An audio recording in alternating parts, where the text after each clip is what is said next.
So, sir, with your permission, we want to know, and we're very curious to know what transpired on that eventful night, May 21st, in the year 1991. We want to hear that version from you, sir.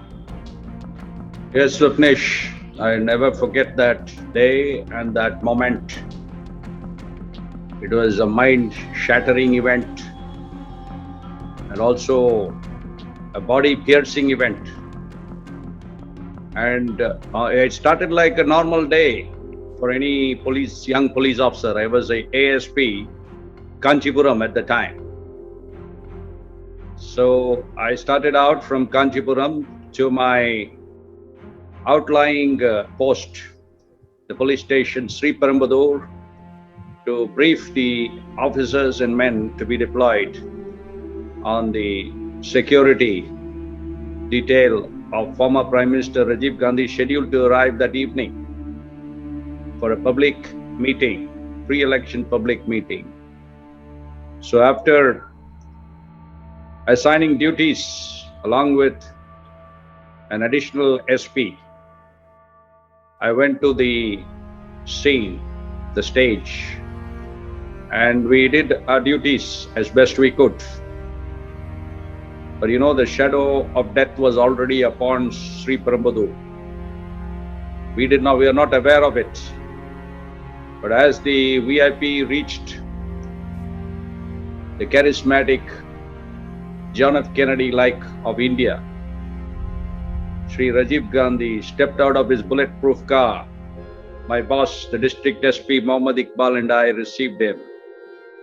I controlled the crowd who were trying to touch him, shake hands with him from the barricade, because he moved towards the barricade where the crowd was, initially to greet his supporters. And I remember holding a ceremonial cane in my hand. And then I tried to step to the right of him, but my boss, the district SP, said, "Parvailla, Philip, konjam munnadi ponga." He said, "Go a little ahead." And therefore, I stepped 2 to 3 feet ahead. And then we came down to the 18th foot on a red carpet. That is when the world's first human and woman bomb exploded. A woman carrying a bomb which is packed, an RDX bomb, a plastic bomb, packed with thousands upon thousands of steel pellets to increase the killing effect, the lethal effect. She pressed a switch as the VIP lowered his head to receive seemingly a garland, a sandalwood garland.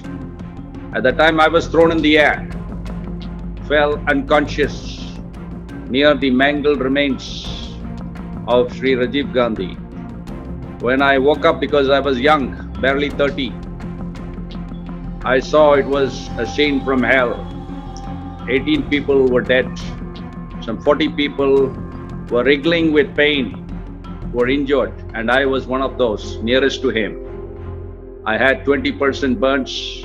I still carry 100 steel pellets in my body, and all these bones on my right hand were fractured just by the shock wave. So you could have been killed by the shock wave. I had 20% burns from the face down to the legs. Some of these scars are still livid on my legs. And my bones are all peppered with steel pellets.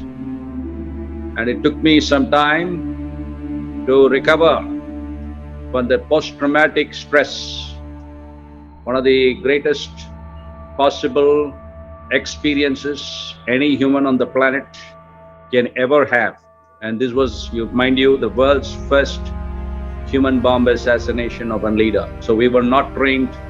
Even in the realm of imagination, such a thing had not, even in a work of fiction, it was not there. So truth, as they say, is stranger than fiction.